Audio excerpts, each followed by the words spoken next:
Carla, do you want to go or do you want some more time to think? uh, um, well, I can't delay it any longer, so I'll just go. Um, I think I guess I don't know. It's hard for me to answer exactly like what I've learned throughout this process because I don't know. I feel like I'm still kind of in it. What I will say is though, like I feel like what I've kind of gained in this process, like I touched on it before, but I think I've really like gained a lot of confidence throughout this process.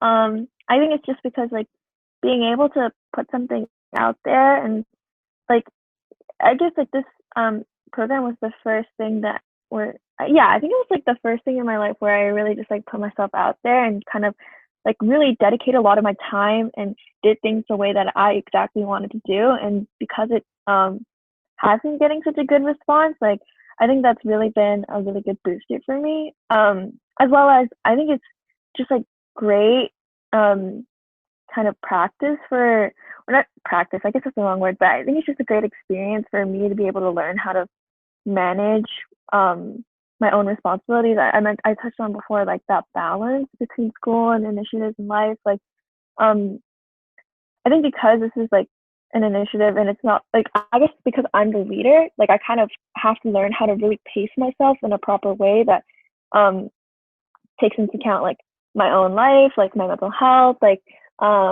just my responsibilities to other things as well. And because I've always been a person who's kind of been like a team worker, who's always like been the one being told things, like I've never had the opportunity to kind of practice that. But now because it's something that like yeah, everything that happens is like kind of up to me. Yeah, that's like something that I've really been learning and just day by day. Oh, something that I've sorry, something that I've been implementing is or trying to do is like kind of tracking my time and seeing like how much time I dedicate to things. And I think I never would have done that unless I had gone through this process. And finally, I think I'll end off as well as like I think um something that has really hit home to me is that even like your small kind of like desire to help can actually really have a big impact. And I used to think like I didn't really, I guess, like matter too much or like just there's so many people in this world and there's so many things going on. Like, what could I really do? But I think as long as you kind of have the desire to make a difference, as like cliche as that sounds, like I think it's very true that you really can have some type of impact. Yeah, I completely agree with Carla. I also, part where you said that this initiative has helped you gain confidence also really resonated with me. I think a lot of people get intimidated when they look at social media and they see, their friends posting about initiatives that they're doing, and then they think to themselves, oh, I'm not doing this, and then they feel self-conscious. And then I think that also provides a barrier for a lot of people to get involved with initiatives like these. And I was definitely one of those people. I still am one of those people who get really self conscious when I do this, when I see others people's initiatives. But in the end, I think everyone's just on a different path in their lives. What interests one person might not interest someone else. And, this initiative might not be for someone, and they might not just care about what I'm doing as much as they care about another initiative. And that's completely okay. And I think that has taken me a really long time to learn. And I think it's perfectly fine that everyone has different initiatives that they care about.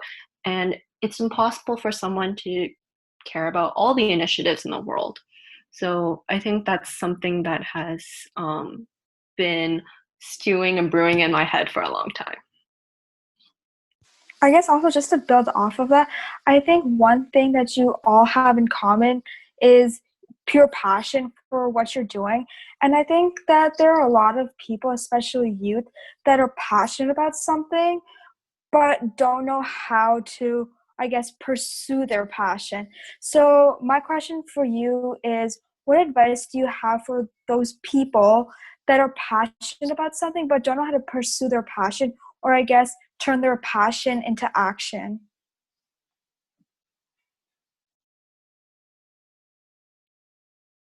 I think for me, it came down to putting two things that I really cared about together. So, my passion is visual arts, and I could have applied that to a lot of things. I could have applied that to, environmentalism or the current Black Lives Matter movement.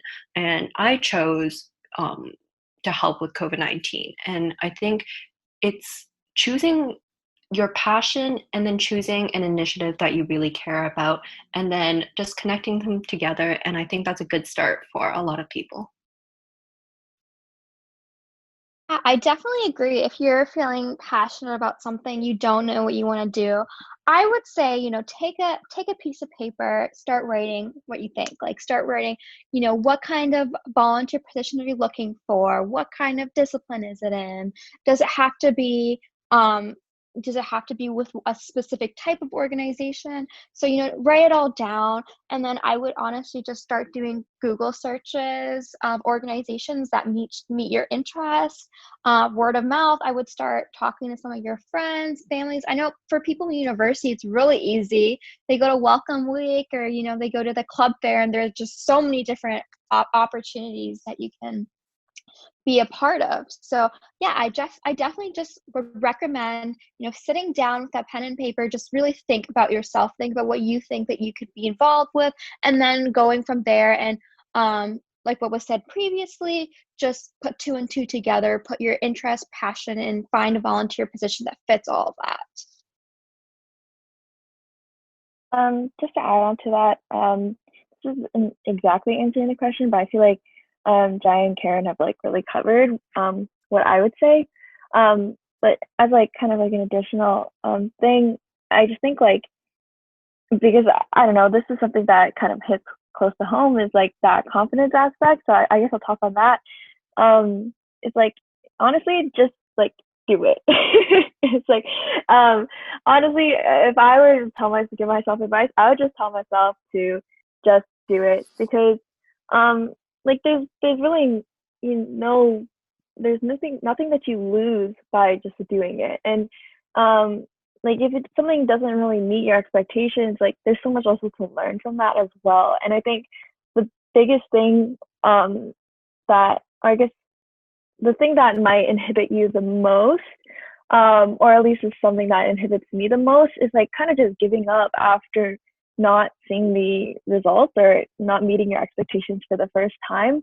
Like I think that is where kind of like nothing happens. Like it's so easy kind of in the moment when things are going the way that you want to just like give up. But like coming from a person who has been through that and also can see in like behind me and see that, like, because I didn't give up, like I've made such an impact on so many different people, and that I have achieved the goals that I wanted to achieve with this, that I initially set, that the best thing to do is just kind of keep on going forward and just pursue what you want to pursue.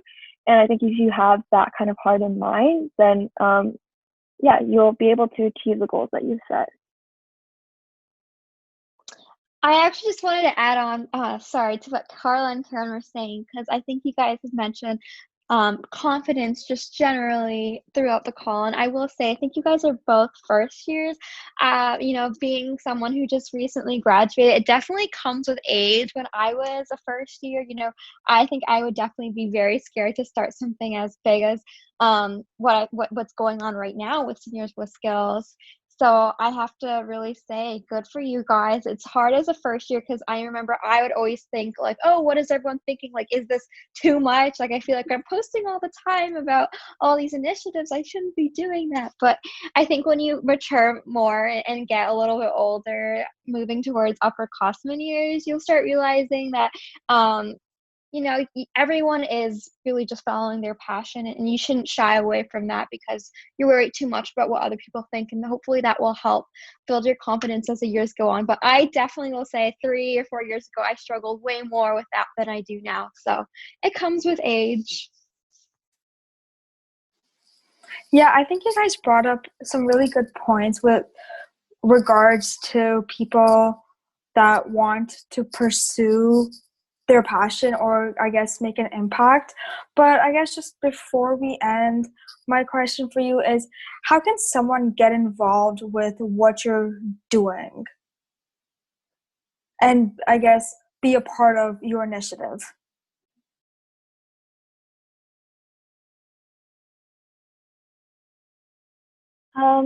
So to get involved with our initiative, so we've actually just like closed the forms for our tutoring and mentoring programs for people who want to volunteer. But we are starting a couple things with it's really interesting that you say this because like we are thinking of expanding out our our leadership team because we are starting a couple new programs that deal with social media campaigns on helping senior or high school seniors transition into university, as well as we're starting a couple things with tutoring over the summer.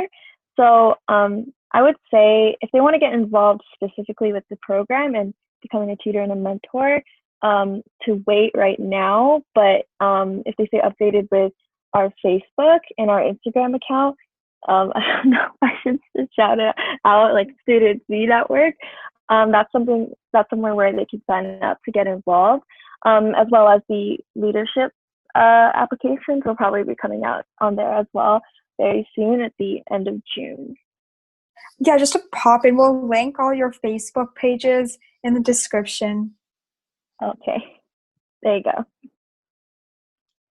I guess I can go next. So we still are accepting volunteer applications for Seniors with Skills, the online buddy program. But just to know, anyone who is wanting to volunteer for the live chatting program, they will need a background or vulnerable sector check. So that takes a while. So just keep in mind, you can visit our website at www.seniorswithskills.org and just click on the online buddy program page for more information. But for those who are maybe unable to get that done, who are still interested in helping out, there's kind of two other ways you can. So one way is we have one member on our team leading a pre-recorded video chatting session, basically. So they're making arts and crafts, a group of our volunteers, and then they're making videos of these that are then going to be broadcasted at nursing homes. So that's another program. And then I was mentioning this earlier, but we're also looking to bring on more people to help contact nursing homes because it feels like we can just never get enough people for that. It's so hard to get in touch with these nursing homes and get more seniors on board for the program. So those are our three main options. You could also find us on Facebook and Instagram. Our handle is at Seniors with Skills. That sounds great. So yeah, I'm really open to having more people help me manage Blue Crown Prints. As I mentioned before, it's currently sort of a one-woman show situation, and I would love if more artists would like to feature their art on the website, or if there are any web designers or coders who would like to help me update and manage the website. That's incredibly welcome. I'm really inspired by other artists all the time, and I love looking at other artists' works. So I have a contact me page on my website. The website URL is blue.crown.prints.myshopify.ca. And you can contact me through Instagram as well. The handle is at Blue Crown Prints. Great. Thank you so much for joining us today. It was really inspiring to hear how you've been supporting the community during this pandemic. And it was also awesome to see you guys support each other with your experiences and what you've learned from them. You guys are definitely making an impact, so keep up the good work. On another note, if you'd like to be featured as a guest, please fill out the form on our Facebook page, UnMasking COVID. Thank you so much for tuning in, and see you guys next week.